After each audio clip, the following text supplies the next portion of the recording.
ওয়াকার সাহেব এই গণ অভ্যুত্থানের মহানায়ক, খুরে বাবা ভাইজান আসতে বলেন, ঘোড়ায় হাসবো। রক্ত দিল, জীবন দিল ছাত্র জনতা, রাস্তায় রাজপথে লড়াই করলো ছাত্র জনতা। এই লড়াই আজকে না, গত 15 বছর ধরে চলতেছে। যে ছাত্র জনতা জীবন দিচ্ছে, ওই জীবন নামায় উনার কমান্ডে থাকা সেনাবাহিনীর গুলিতে নিহতরাও আছে। আমরা কই না ভদ্রতা কইরা। আর মহানায়কনি একবার শুনি মাস্টার মাইন্ড, এখন আবার আইসিসি মহানায়ক। ওরে বাবা, হাসিনাক রক্ষার শেষ চেষ্টা ওয়াকার সাহেব করছে না? দেখেন কি বলছে শেরপুরে সেনা ক্যাম্প পরিদর্শন শেষে। হাসিনা নাকি সেনাবাহিনীর কাছে সন্তুষ্ট, দেখেন নিজেই করছে। এ সময় পরিস্থিতি নিয়ন্ত্রণে আনতে তিনি সেনাবাহিনীর ভূমিকার প্রশংসা করেন। প্রধানমন্ত্রীও সেনাবাহিনীর ভূমিকায় সন্তুষ্ট বলে জানান তিনি। ইয়াহিয়া যেভাবে 1971 রাজাকারদের সাথে হাত মিলাইতো না, সেভাবে হাত মিলাইতেছে। পাশে দেখেন পেঙ্গুইন কোট পরা, পাশে দেখেন বক্তৃতা দেওয়ার সময় রয়ের অ্যাসেট মুজিব দাঁড়ায় আছে। সেনাপ্রধান কিছুই করে নাই। সে পারলে হাসিনাকে ক্ষমতায় রাখতো, পারে নাই। কেন পারে নাই? পারে নাই জুনিয়র অফিসার আর সৈনিকদের কারণে। ব্যাপক সংখ্যক জুনিয়র অফিসার এবং সকল সৈনিক গুলি চালাইতে চায় নাই।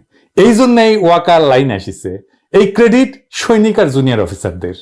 যার যেটা ক্রেডিট তারে সেটা দেন, যে ক্রেডিটের যোগ্য না তারে সেটা দিয়েন না। একটা জিনিস কয়ে রাখি, বাংলাদেশের সেনাবাহিনীর সৈনিক, সকল সৈনিক এবং জুনিয়র অফিসাররা সবসময় প্রো পিপল। এই ইকুয়েশনটা মাথায় রেখে তারা সবসময় জনতার আকাঙ্ক্ষার পাশাপাশি থাকবে। সমস্যা সিনিয়র অফিসার জেনারেল গেরে নিয়ে। আমি প্রথম থেকে কয়ে আসতেছি, প্রফেসর ইউনূসের দুইটা বিপদ, এক সুপ্পু আর একটা বিপদ ওয়াকার। ওয়াকার নিজেই একটা ক্ষমতা কেন্দ্র হইয়া উঠতেছে, এটা বিপদ, এটা রাষ্ট্রের জন্য বিপদ। এই জিনিসটা যদি না বুঝতে পারেন, রাজনীতি নিয়ে আপনার মাথা ঘামানোর দরকার নেই। রাষ্ট্রে ক্ষমতা কেন্দ্র একটা থেকে, একটা সে পাল্টা ক্ষমতা কেন্দ্র তৈরি করতেছে, যেহেতু তার আন্ডারে ট্রুপস আছে। আমি ওয়াকারের ওই বিকল্প ক্ষমতা কেন্দ্র ভাঙ্গা দেব। আমি চাই সে প্রফেসর ইউনূসের পূর্ণ কমান্ড মাইনা কাজ করুক। সুপ্পু বিদায় নিবে, ওকে বিদায় নিতেই হবে। অনেকেই দাবি তুলিচ্ছে, ছাত্ররাই দাবি তুলিচ্ছে, আমি তো অনেক আগেই কইছি। কিন্তু ওয়াকারের উপরে প্রফেসর ইউনূসের পূর্ণ কমান্ডের জন্য কেউ কাজ করিচ্ছে না, এই বান্দা ছাড়া। এবার বুঝছেন তো, যারা কইতেছে আমি প্রফেসর ইউনূসের সরকারকে বিপদে ফেলার চেষ্টা করতেছি, তাদের মাথায় যে উন্নত মাদের মোদির সাপ্লাই দেওয়া গোবর আছে, এটা বুঝতে পারছেন তো? আমি প্রফেসর ইউনূসের সরকারের ক্রিটিক করব। এটা আমি উনি যেদিন শপথ নিছে সেই দিনই বলছি।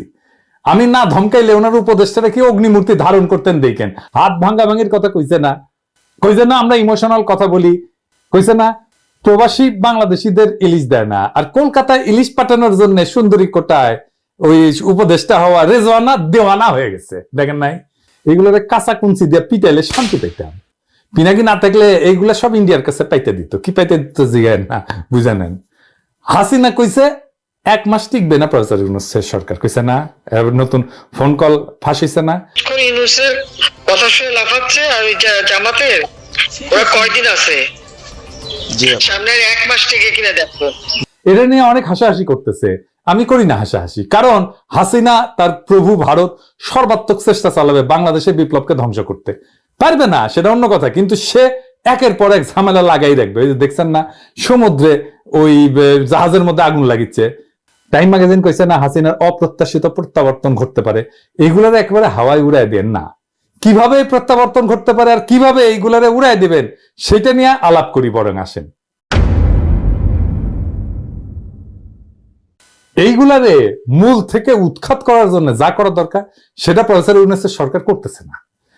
এটা আমি কইয়াই যাব, না কইলে প্রফেসর ইউনূস আগে বিপদে পড়বে, আমি পড়বো না।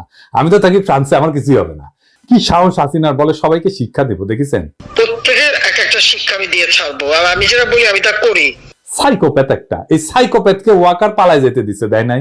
ওই রাক্ষসীরা মাইরা পা উপরে মাথা নিচের দিকে ঝুলাই রাখা উচিত ছিল, মুসলিনীকে যেভাবে ঝুলাইছিল। আইকম্যানকে ধরে আনা হয় নাই আর্জেন্টিনা থেকে, হাসিনাকে কেন ধরে আনা যাবে না ইন্ডিয়া থেকে? কেন প্রফেসর ইউনূসের সরকার ইন্ডিয়ারে কইতেছে না ওরা ফেরত পাঠানোর জন্য? তারা রাজনৈতিক আশ্রয় দেয় নাই ভারত, কোন স্ট্যাটাসে তারা রাখছে তাইলে ইন্ডিয়া? ডিপ্লোম্যাটিক পাসপোর্টে তো 2 মাসের বেশি থাকা যায় না, তাও ডিপ্লোম্যাটিক পাসপোর্ট তো নাই, ওটা নিয়ে নিছে। তো কোন স্ট্যাটাসে রাখছে? ইন্ডিয়ারে জিগাইতে হবে না? ইন্ডিয়ারে ফ্রি হ্যান্ড দিয়ে রাখছে, আর ইন্ডিয়া সব শয়তানি করতেছে। বাংলাদেশে এখন কত ইন্ডিয়া প্রেমী আছে আপনি কল্পনা করতে পারবেন না। আর অবাক ব্যাপার হইতেছে, এদের অনেকে আবার বিএনপির সমর্থক আর কর্মী। বিএনপির আবার একটা প্রগতিশীল অংশ আছে না, প্রগতিশীল বিএনপি। হ্যাঁ, আমারে বলে এক্সট্রিমিস্ট, উগ্র ভারত বিরোধীদের, দেখেন। আর এইসব আলাপ হয় বিএনপির অ্যাক্টিভিস্টদের ওয়ালে। তাহলে বুঝেন বিএনপি আদতেই ইন্ডিয়ার হেজিমনির বিরুদ্ধে দাঁড়াইতে পারবে কিনা আমার কিন্তু ব্যাপক সন্দেহ আছে। যেই ইন্ডিয়া চায় বাংলাদেশে আর যেই ক্ষমতায় আসুক বিএনপি জামাত যেন না আসে চায় না। এই ইন্ডিয়ার সাহস আর সমর্থনই তো হাসিনা এই দুঃশাসন চালাইছিল। এই ইন্ডিয়ায় তো হাসিনার আশ্রয় দিছে। আর এই ইন্ডিয়া তো ইভেন এই গুলি চালানোর লোকও পাঠাইছে, এটা তো চিফ প্রসিকিউটর নিজেই কইছে, তাই না? বিদেশি ভিন দেশি লোকজন আসছে, গুলি চালাইছে, প্রমাণ পাইছে। হাসিনার সব মন্ত্রী পালাইছে কই ইন্ডিয়ায় তো। আর তুই নাকি উগ্র অ্যান্টি ইন্ডিয়া, খোদা আমারে উঠায় নাও, নয়তো দড়ি ফেলাও, বায়া উঠে যাই। বিএনপির কিছু লোকদের ইন্ডিয়া প্রেম দেখে আমি আসলেই শ্রদ্ধা হয়ে যাই। বিএনপি বুঝতে পারতেছে না ইন্ডিয়া ইস্যুটা কেমনে ডিল করবে, কোনো কোহেরেন্ট পলিসি নাই। বিএনপির একটা জিনিস কয়া দিই, ইন্ডিয়া প্রশ্নে আপনারা বিপ্লবী র্যাডিক্যাল অবস্থান নেন, এটা আমার প্রত্যাশা না। আপনারা পারবেন না, যেটা পারবেন না সেটা প্রত্যাশা করে লাভ আছে? তো জানি আপনাদের সরকার চালাইতে হবে, সেটা অন্য বিষয়। কিন্তু আপনার কর্মীরা, সমর্থকেরা ইন্ডিয়ান হেজিমনির বিরুদ্ধে কণ্ঠস্বরকে ডেমোনাইজ করার পলিসি নেয় কেন? এটা কেঙ্কা আলাপ। এর ফল আপনারাই ভোগ করবেন, আমি না। আপনাদের ইন্ডিয়ার সাথে ডিল করার শক্তি কমে যাবে। ইন্ডিয়ান হেজিমনির বিরুদ্ধে ভয়েসকে দুর্বল করার চেষ্টা করলে আমরা দুর্বল হব না, আপনি দুর্বল হবেন। যাই হোক, হাসিনা ওই যে অপ্রত্যাশিত প্রত্যাবর্তন, এর জন্য কি করিচ্ছে সেটা না দেখি। হ্যাঁ, আপনারা তো দেখেছেন কিভাবে হিন্দু নির্যাতনের গপ্প ছড়ায় শাহবাগ গরম করেছিল। সেখানে যা যা অভিযোগ নিয়ে মাঠ গরম করেছিল সেগুলো তো ভুয়া ছিল। তাই এই ভিডিওতে পরিষ্কার, এইটা দেখান না সেই ভিডিওটা। আমার কলিগের বাড়িঘর পুড়িয়ে দিয়েছে, 40 বছরের সংসার তছনছ করে দিছে। থানা আমার মেহেরপুর অ্যাড্রেস আমি আপনাকে এখন দিতে পারছি না, আপনি চাইলে আমি এমনি সব দিতে পারবো, কোনো সমস্যা নাই। থানাটা ভুলে গেছি আমার মাসি, এই মুহূর্তে আমার মনে নাই, বাট হচ্ছে গেল আপনি আপনার বাড়ির থানা যদি আপনি ভুলে যান, এই ধরনের রং ইনফরমেশন, ঠিক আছে, আমাকে যেতে হবে তো ওই জায়গায়, আমাকে যেতে হবে। দেখেছেন কি মিছা কথা করছে? হিন্দু সেই যে আওয়ামী গুন্ডারাই মিছিলে যোগ দিচ্ছে, দেখেছেন? এই যে দেখেন। আবার দেখেন বাচ্চাদের দিয়ে মিছা স্টেটমেন্ট দেওয়া হয়েছে। আবার বাপ কয় যে ভুল করেছে আমার পোলা। সমস্যা যা হওয়ার সেটা হয়েছে। এই যে দেখেন ফরহাদ জয়, মিরপুর 1-এর আওয়ামী লীগের গুন্ডা, অনেক ছাত্রদের ধরে ধরে পুলিশের কাছে দিছে, পিটাইছে, এমনকি হত্যাও করছে এবং হত্যায় সহায়তা করছে। এখন সে হিন্দু, সে যে বিক্ষোভ করিচ্ছে, দেখেছেন? শাহবাগে হিন্দু সম্প্রদায়ের উপরে হিন্দু হওয়ার কারণে কোনো হামলা হয় নাই, একটাও প্রমাণ করতে পারবেন না। যারা হাসিনার দল করতো তাদের উপরে জনতা আক্রমণ করছে, এটা হিন্দু মুসলমান নির্বিশেষে। হিন্দু আওয়ামী লীগেরও পিটন খেয়েছে, মুসলমান আওয়ামী লীগেরও পিটন খেয়েছে। আওয়ামী লীগ হইয়া গুন্ডামি করবেন, পাল্টা মাইর খেললে বলবেন আমি হিন্দু, এটা তো চলবে না রে ভাই। এই শয়তানি আর কতদিন? দুর্গাপূজার প্রতিমা ভাঙা হইতেছে অনেক জায়গায়, কিশোরগঞ্জ, বাকেরগঞ্জ, আপনারা সার্চ দিলে পাবেন। আমি অনেক রিপোর্ট দেখলাম। আমি হিন্দু সম্প্রদায়কে একটা কথা বলি, আপনারা প্রতিমা বানাইতেছেন, উৎসব করবেন, আপনারা প্রতিমা পাহারা দেন না কেন? আপনারা ফেলায় চলে যান কেন? রাতে পাহারা দিতে আসলে 3টার সময় ঘুমায় যান কেন? আর ওই সময় এসে ভেঙে যায়। এমন না যে আপনাদের তারাই দিয়া মন্দির থেকে ওই সবার সামনে ভাঙতেছে, তা তো না। লুকায় লুকায় থাকতেছে, লুকায় লুকায় ভাঙতেছে। আপনারা যখন অসতর্ক তখন এসে ভাঙতেছে। তার মানে আপনারা কখন অসতর্ক সেটার খোঁজ রাখতেছে তারা, বুঝছেন তো? ওদের ইন্টেলিজেন্স আছে। যেই দেশে ব্রিগেডিয়ার জেনারেল আর্মির পোশাক পরে ডাকাতি করে, ওই দেশে সতর্কতা লাগে, একটু বেশি সতর্কতা লাগে। আর দেশে তো এখন একটা অস্বাভাবিক পরিস্থিতি বিরাজ করতেছে, তাই না? পুলিশ নাই, একটা সরকার পরিবর্তন হয়েছে, এটা বিপ্লব হয়েছে, এতগুলো মানুষ মারা গেছে, মানুষের মনে ট্রমা, কোথাও কোনো ল অ্যান্ড অর্ডার নাই, সরকার গুছায় বসতে সময় লাগতেছে। আপনারা যে অরক্ষিত রাখতেছেন প্রতিমাকে, এর দায় কার? ইন্ডিয়া তো দেখাইতে চায় বাংলাদেশে হিন্দুরা নিরাপদে পূজা করতে পারে না। দেখেন ইন্ডিয়া মিডিয়া কি বলা হইতেছে হিন্দুরা শঙ্কার মধ্যে পূজা করতেছে। আবার দেখেন ভারতের আলো, মানে প্রথম আলো কি চাপাইতেছে, দেখেছেন? প্রথম আলো, মতি ভাই আপনার কলে খবর আছে। মতি ভাই আপনি তো বুঝিচ্ছেন না, বুঝছেন? আপনি ইন্ডিয়ান এজেন্ডা চালাই যাচ্ছেন, যতই করি নিষেধ করি ততই আপনি চালাই যাচ্ছেন, ছাড়িচ্ছেন না, তাই না? প্রথম আলো কলে আলো দিয়া আরো আলো করে দেওয়া হবে, বুঝছাও মতি ভাই? বেশি আলো দেওয়া হবে কিন্তু, প্রথম আলো বেশি আলো দেওয়া হবে কিন্তু। মশাল মিছিল নিয়ে যায়, যদি ঠাসি না খান এখনো। এইগুলো কারা ভাঙিচ্ছে? এগুলো এজেন্সি ভাঙিচ্ছে। আমি সে আলাপে আসতেছি, কিন্তু হিন্দু সম্প্রদায়কে কইতেছি আপনারা স্বাভাবিক নিরাপত্তার ব্যবস্থা করবেন, কোনো আলাদা কিছু করতে হবে না। এজেন্সি নাশকতার চেষ্টা করতে পারে, এই সম্ভাবনা আছে। সেনাবাহিনী সতর্ক থাকলে কিছু হবে না। আর একটা বিশেষ সময়ে, যেই সময় ভিন্ন একটা দেশ, সেই দেশের মদতপৃষ্ট পতিত ক্রিমিনাল রাজনৈতিক দল আর সেই দলের রেখা যাওয়া দুর্বৃত্ত গোয়েন্দা সংস্থার শয়তানি চেষ্টা থাকবে, সেই শয়তানি চেষ্টা রুখে দেওয়া সম্ভব। তখনই সম্ভব যখন আপনি আপনার শত্রুকে ঠিক মতো চিনতে পারবেন। যখন আপনি চিনবেন আওয়ামী লীগের ভারত আপনার প্রকৃত শত্রু, যারা আপনাদেরকে দাবার ঘুঁটি হিসেবে ব্যবহার করে, সেই দিনই আপনি মুক্তি পাইবেন, সেই দিনই আপনি নিরাপদ হইবেন, সেদিনই আপনি নিরাপত্তা পাইবেন। এটা বুঝছেন? এবার আসেন কালো পতাকা নিয়ে আলাপ করি। এখন দেখেন আর একটা মজার জিনিস দেখাই। এই যে এপোলা হিন্দুত্ববাদের পতাকা নিয়ে খুব জোশ করিচ্ছে, সবাই পতাকা নিয়ে অ্যাসপায়ার করছে শহীদ মিনারে, আর নিজেই এই কলেমার পতাকা দেখা সে আবার নিজেই করছে যে এইটা আবার কি, এটা কি বাংলাদেশের পতাকা? তাহলে এই ভালসুন, এটা কি বাংলাদেশের পতাকা তুই যে নিয়ে আসু? হ্যাঁ, দেখিছেন তো কি অবস্থা? নিজের বেলায় আটি সেটি, পরের বেলায় সিমটি কাটি। আপনারা দেখেছেন যে কলমা খচিত পতাকা নিয়ে মিছিল হইতেছে, আমি ছবি টবি দেখাইতেছি না, অনেকে কইতেছেন যে আইএস বা আল কায়দার পতাকা। কথা হইতেছে কলমা লেখা পতাকা নিয়ে একজন মুসলমান অবশ্যই মিছিল করতে পারে, এটা তার রাজনৈতিক এবং ধর্মীয় অধিকার। কিন্তু যা হইতেছে তা হচ্ছে এই পতাকাকেও ছাত্রদের তুলে দিতেছে, অর্গানিক না কিন্তু অনেক ক্ষেত্রেই। কারা? প্রাথমিক তদন্তে জানা গেছে যে ছাত্রলীগের অনেক প্রোফাইল কলেমা প্রোফাইল হইয়া গেছে, এরাই এই কাজের পিছে জড়িত। দেখেন ছাত্রলীগ ভাইরাল হইয়া গেল, মসজিদে গিয়ে মুসল্লিদের পিটানো, আবার মুসল্লিদের দাড়ি টেনে সেরার পরে এরা পথে আসিছে। আলহামদুলিল্লাহ, ছাত্রলীগের এই কাজের পরে দেখেন ব্লুমবার্গে কি কইতেছে, বাংলাদেশে ইসলাম পন্থার উত্থান হইতেছে। খেলাটা বুঝতেছেন? আমারে হেফাজতের নেতা একটা মেসেজ পাঠাইছেন, কয়ে রাখি এই নেতা ফ্যাসি বিরোধী লড়াইয়ে ঝুঁকি নিয়ে দারুণ ভূমিকা রাখছেন। মাদ্রাসা ছাত্রদের অংশ নেওয়ার ক্ষেত্রে ওনার ভূমিকা ছিল খুব ক্রুশিয়াল। আমি কইলাম না, চিনে ফেলবেন, একজন খুবই সম্মানিত আলেম। উনি আমারে লিখছেন, আমি হুবহু পড়তেছি। প্রফেসর ইউনূস এটাকে শোনাবেন কেউ? হাসিনার জামানায় আলেমদের নিয়ন্ত্রণ করতে এনএসআই এর যারা যেসব আলেমদের সাথে সংযোগ স্থাপন করেছিল, সেই অফিসাররাই এখন সেসব আলেমদের শক্তি সঞ্চয় করতে উৎসাহ যোগাচ্ছে। তারা বলতে চাচ্ছে এখনই সুযোগ আপনাদের দাবি আদায় করে নেওয়ার, আপনারা মাঠে দাবি তুলুন, আমরা সরাসরি শীর্ষস্তরে পৌঁছায় দেব এবং আপনাদের পক্ষে কাজ করব। আমরাও চাই আলেম ওলামারা বিভিন্ন গুরুত্বপূর্ণ দায়িত্বে যাক, দেশ পরিচালনায় তাদেরও ভূমিকা থাকুক। আমরা সুপারিশ করেই না আফম খালেদ সাহেবকে ধর্ম উপদেষ্টা করছি, আপনারা দাবি তোলায় আমরা বলেই শিক্ষা সংস্কার কমিটি বাতিল করছি। এখনই সুযোগ কওমি সনদ বাস্তবায়নের দাবি তোলার। তো উনি আমার রিকোয়েস্ট করে করতেছেন যে অনেক ক্ষতি হয়ে যাওয়ার আগে এসব বিষয়ে সতর্ক করে সাধারণ ধার্মিকদের সচেতন করতে সহনশীল এবং যৌক্তিক ভাষায় লিখুন এবং বলেন। উনি আরো বলতেছেন যে ইসলামী অঙ্গনের বড় অংশ কিন্তু উগ্রবাদের বিপক্ষে এবং শান্তিকামী। বর্তমান তৎপরতার বিপদটা আপনি নজরে আনলে অনেকেই সচেতন হবেন এবং অনেকেই সচেতন করতে উদ্যোগী হইতে সাহস পাবেন। প্রফেসর ইউনূসকে পরামর্শ দিয়ে লেখা যায় কিনা যে হাসিনার সাজানো গোয়েন্দা সংস্থাগুলোর শুধু ডিজি পরিবর্তন করলেই হবে না, বরং এনএসআই এবং এর রাজনৈতিক শাখা এবং স্পেশাল অ্যাফেয়ার্স এর বিভাগের উপর থেকে নিচ পর্যন্ত সকল অফিসার এবং সদস্যদেরকে বদলাইতে হবে। যতগুলো জায়গায় উগ্রবাদের ইশারা দেখতেছেন, এটা করতেছে এনএসআই। এনএসআই মানেই কলে র। আমি ফ্রান্সে বসে এই খবর পাই, আর ঢাকায় বসে স্বরাষ্ট্র উপদেষ্টায় খবর পায় না, উপদেষ্টা মন্ডলী খবর পায় না। ফাইনালি আর একটা বিষয় নিয়ে আলাপ করি, কিভাবে হিন্দু কার্ড খেলা শয়তানি করা হইতেছে। আমি আমার দর্শকদের কাছে একটু মাপ চাই নিতেছি।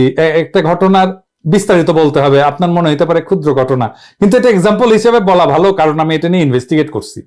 কারণ এই ঘটনা যখন আমি দেখছি নিউজ হিসাবে, আমাকে খুবই তাড়িত করছে যে বাংলাদেশে একজন হিন্দু মানুষকে মালয়নের বাচ্চা বলে গালি দিবে, এটা আমাকে তাড়িত করছে। সেই জন্যই আমি এই ঘটনার ইন ডেপথ আমি দেখছি এবং দেখা যেটা বের করে আনছি সেটা আপনাদেরকে আমি একটু বলতে চাই। তাহলে বুঝবেন যে কিভাবে এই সমস্ত ঘটনাগুলো যেগুলো প্রচারিত হয় তার অধিকাংশই কেমন মিথ্যা। আমি তো সব করতে পারি না, কিন্তু আপনাদেরকে একটা এক্সাম্পল দিয়ে দেখাই দিই কিভাবে এইখানে একটা লোক ভিকটিম কার্ড এবং সংখ্যালঘু কার্ড খেলায়, সে আসলে যে ভিকটিম তাকেই সে বিপদে ফেলছে। এটা একটু শুনেন মন দিয়া। আমি একটু সময় নেব আপনাদের, কিন্তু এটা শোনাটা আপনাদের জন্য খুবই জরুরি। যাতা করে গালাগালি পারে মালায়নের বাচ্চা কয়া হ্যাঁ, আজকেও গালাগালি পারছে। কত বড় সাহস মালায়নের বাচ্চা হয়ে এখনো বসে রয়েছে। আর জায়গার মালিক 5 ভাই 2 বোন, মানে এক ভাই মারা গেছে, তার ওয়াই পাইছে, সব জায়গা দখল করতে চাইতেছে। চুক্তি যে নাকি মারা গেছে তার সাথেই চুক্তি ছিল। বাকি 4 ভাইয়ের সাথে কথা হয়েছে, ছোট ভাইয়ের সাথে, সে দেখাশোনা বলছে যে এই ভাড়া আমরা আপনার ভাড়ার সাথে সমন্বয় করব। তো বললাম যে আপনার তো এইরকম হয়েছে, যে ভাই মারা গেছে ওনার ওয়াইফ আমাদের সাথে আইসা পদকট করতেছে। সে বলে আপনারা থানায় এবং আর্মিকে জানাই দেন। মালিক তো 5 জন, এখন ভাড়া দিব কাকে? এই কথাই আমরা ওনাকে বলি যে আপনারা তো 5 জন মালিক, আপনারা বসেন, যার সাব্যস্ত হয় তাকে ভাড়া দিব। 17-18 মাস হয়ে গেছে, এই ভাড়ার টাকা আমাদের দেন। পার মাসে ভাড়া 40,000 টাকা ডিডে লেখা, কিন্তু ভাড়া আরো বেশি। এই নিউজটা আপনারা দেখেছেন, আমি করে দেখেছি, একবার না বেশ কয়েকবার। আর বোঝার চেষ্টা করেছি যে সাংবাদিক সাহেব কি বোঝাবার চাইছেন, আপনারা কি বুঝেছেন। আমি কিন্তু বরাবরই বুঝে ফেলেছি, সাংবাদিক সাহেব বুঝাতে চাইছেন যে ভাড়াটিয়া সুনীল বাবুকে মালিক পক্ষের গুন্ডারা আসিয়া মালায়নের বাচ্চা বলিয়া গালি দিচ্ছেন, এবং সেই সাথে এখনো দোকান সারেস নাই বলিয়া হুমকি দিচ্ছে, তাই না? এটা গেলে সরাই ফেলছে চ্যানেল আই, কিন্তু এই ভিডিওটা ছিল। তো এটা তো মহা একটা অন্যায় কাজ, এটা তো বলার অপেক্ষা রাখে না, তাই না? কিন্তু ওই রিপোর্টে কি আপনারা শুনেছেন যে মালিক পক্ষের সন্ত্রাসী ছাত্ররা নিজের মুখেই কথা বলিছে? আমি কিন্তু শুনি নাই, ভিডিও দেখেছিলাম। ভিডিও প্রতিবেদনটা সিনচারবার লারেসারা দেখেও আমি বুঝলাম না এই কথাটা কে বলতেছেন। ভাড়াটিয়া সুনীল বাবু নিজের মুখে অভিযোগ করতেছেন। যাতা করে গালাগালি পারে মালায়নের বাচ্চা হয়ে। হ্যাঁ, আজকেও গালাগালি পারছে। কত বড় সাহস মালায়নের বাচ্চা হয়ে এখনো বসে রয়েছে। আর পুরাই মেরে ফেলাই দেবো, একবারে ঘাট ধরে বাইকের দেবো মালায়নের বাচ্চা। তো এই অভিযোগটা সত্য হইতে পারে, নাও হইতে পারে, কিন্তু এটা কইছে, এটা আমি ঘুটায় ঘাটায় দেখছি, যেহেতু কইছে মালায়নের বাচ্চা কইছে, এখনো দরকার ছাড়িস না, সেজন্য আমি আরো ঘুটায় ঘুটায় দেখেছি যে এটা আসলে কি। তো যাই হোক, এটা একটু ভুলে থাকি, একটা অন্য বিষয় দেখি, তাইলে বুঝতে পারবো। সুনীল বাবু আরো কিছু কথা কইছেন, আসেন সেগুলো শুনি। সুনীল বাবু নিজেই স্বীকার করছেন যে 18 মাস ধরে তিনি ভাড়া প্রদান করতেছেন না। কেন? কারণ হিসাবে উনি বলতেছিলেন যে জায়গার মালিক নাকি 3-4 জন, মালিকের 3 ভাই 2 বোন, মালিকের বউ ভাড়ার জন্য টাকাটা দেয়। ফলে উনি ঠিক বুঝে উঠতে পারতেছেন না যে কাকে ভাড়া দেওয়া উচিত। খুবই চমৎকার কথা, সুন্দর কথা। তো সঙ্গত কারণে 2খান প্রশ্ন এসে পড়ে। সুনীল বাবু শুনেন, আপনি 18 মাস আগে ভাড়া কাকে দিতেন? আর 2 নাম্বার হইতেছে, কার সাথে চুক্তি করে দোকানটা ভাড়া নিছিলেন? দোকান তো কারোর সাথে চুক্তি করে ভাড়া নিছিলেন, তাই না? 2 প্রশ্নের কোনটাই কিন্তু চ্যানেল আয়ের সাংবাদিক সাহেব করেন নাই, কিন্তু রিপোর্ট করে দিচ্ছেন, যেহেতু মালায়ন শব্দটা আছে। কেন করেন নাই সাংবাদিক সাহেব? প্রশ্নের জবাব না দিলেও আমরা জানি আর কি। এইরকম অনেক গুরুত্বপূর্ণ প্রশ্ন তিনি করেন নাই, কিন্তু আমি প্রশ্ন করে জানিছি। শুধু তাই না, অভিযুক্ত কারো কথাই তিনি শোনেন নাই, কেবল সুনীল বাবুর কথা শুনা বাজারে একটা সাম্প্রতিক ধর্মীয় উস্কানিমূলক ভিডিও ছাইরা দিছে চ্যানেল। যাই হোক, কারণ পাবলিক এগুলা খায় খুব, তারপরে ইন্ডিয়াও খায় এগুলো, তা খায়, আমাদের খাওয়ানো অত সহজ হবে না। তো আমি এই সমস্ত ঘুটায় যে খবর পাইছি সেটা হইতেছে, সুনীল বাবুর কাছে একখানা চুক্তিপত্র আছে আগামী 2028 সাল পর্যন্ত। উনি মা জননী রেস্টুরেন্টের দোকানখানা ভাড়া লইয়াছেন। কার কাছ থেকে? মরহুম মনিরুল ইসলাম ময়না সাহেবের কাছ থেকে। যদিও ময়না সাহেবের স্বাক্ষরের সাথে চুক্তিনামার স্বাক্ষরের মিল খুঁজে পাওয়া কষ্টকর। এটা তার আসল স্বাক্ষর, দেখে আপনারা মিলানোর চেষ্টা করেন, পারেন কিনা। না পারলে সমস্যা নাই, অন্তত একটা প্রশ্নের উত্তর মিললো যে এই দোকানের মালিক হইলেন মরহুম মনিরুল ইসলাম ময়না সাহেব, তাই তো? ঠিক তো? বেশ, তাইলে সুনীল বাবুর মতে মালিকের 2 ভাই আর 2 বোনও আছে, সেই সাথে মালিকের বউ আছে, বাচ্চা আছে। সে কথা বলার মনে ফুসত পান নাই সুনীল সাহেব। খুব ভালো। তাহলে সুনীল বাবু, আপনি যে জটিল সমস্যায় পড়েছেন, ভাড়া কাকে দিবেন, তা লইয়া আমরা কিন্তু সমাধান পাই গেছি। আপনি পাইলেন না খুঁজে? মরহুম ময়না সাহেবের যদি স্ত্রী পুত্র থাইকা থাকে ওয়ারিশ হিসাবে, তাহলে আপনি ভাড়া দেওয়ার জন্য ভাই বোন খোঁজেন কেন? হ্যাঁ, ঘটনা কি আপনার? আপনি তো ভাড়াটা দিবেন না, টাকাটা মেরে দিবেন, ভাড়া দেওয়ার মতলব নাই। তো এই সমস্ত উল্টা পাল্টা কথা বলেন কেন? আপনি তো নিজের বাসা ভাড়াটাও দেন না, ওই মালিকেরই আর একটা ফ্ল্যাট দখল করে বছরের পর বছর স্ত্রী পুত্র কন্যা পরিজন নিয়ে বেশ আমোদেই আছেন। তো ভাড়া দেন না কেন? নাকি ময়না সাহেব মারা যায় তার স্ত্রী পুত্র আপনার মালিক বলে মনে হয় না? সেটা আপনার মালিক মনে না হয় স্বাভাবিক, কারণ মনে হইলে তো ভাড়া দিতে হবে, প্যাকেট টাকা যাবে, তাই না? ভাড়া দিলেই তো কেউ আপনারা মালায়ন বলে গালি দিতে আসিবে না। আর আপনিও সাংবাদিক ডেকে সত্য মিথ্যা নিউজ করে মালিক পক্ষকে ভাড়া চাইবার মতো গর্হিত কাজ হইতে বিরত রাখতে পারবেন না, তাই না? উল্টা মালিক পক্ষের বিরুদ্ধে মামলা করে হয়রানি করতে থাকবেন, যেন তারা দৌড়ের উপরে থাকে, আর বলিবেন ভাড়া চাহিরা লজ্জা দিস না, দিলাম সংখ্যালঘু একটা ভিকটিম কার্ড খেলা। তো সুনীল বাবু এটা খেলতেই পারে, তিনি সংখ্যালঘু, ভাড়া দিতে কষ্ট, তার কন্যাও তো সংখ্যালঘু, কেন বাবাকে ভাড়া দেওয়ার কষ্ট দিতে হবে? সে না হয় নাই করতে দিল, কিন্তু সেনেলাই বাবু আপনারা এটা দেখবেন না? আপনারা কেন অভিযুক্ত কারো বক্তব্য না নিয়ে প্রতিবেদন বাজারে ছাড়লেন? সাংবাদিকতার একটা নীতিমালা আছে না, সেটা ভুলে গেছেন? চ্যানেলাই নিউজটা সরাইছে, কিন্তু এই ছেলেগুলার জীবন যে দুর্বিষহ হয়ে গেছে, সবাই তাদের দুষতেছে যে মালাউন বলে গালি দিতেছে, সেই কাজ তারা তো করে নাই। আমি কথা কইছি, ওদের সাথে ওরা করে নাই। সুনীল বাবু বলুক তো, মা কালীর দিব্যি দিয়া বলুক তো যে বলছে কিনা। মিছা কথা বলেন কেন সুনীল সাহেব? নিছক একটা ভাড়া চাওয়ার ঘটনারে রং মেয়েরা সংখ্যালঘু নিপীড়নে খেলা খেলতেছেন যাতে হাসিনা আবার ফিরে আসে, খুব মজা। এই সমস্ত কাজকাম থেকে যদি বিরত না হন, তাহলে কিন্তু আপনাদের নিবৃত্ত করার পথ আমাদের জানা আছে। সুনীল বাবু, আপনি আমার চেনেন নাই, বুঝছাও? আপনার চেয়ে আমি ডাবল যাওরা, আপনার চেয়ে আমি 1000 গুণ বেশি যাওরামে জানি। যাওরামি করবেন না, টাকা দিয়ে দিবেন, ভাড়ার টাকা দিয়ে দিবেন। যার সাথে আপনার চুক্তি হয়েছে সেই মালিকের পরিবারকে দিবেন, তার স্ত্রীকে দিবেন, তার পুত্র কন্যাকে দিবেন, ফয়সালা করে নেবেন বাড়িওয়ালার সাথে।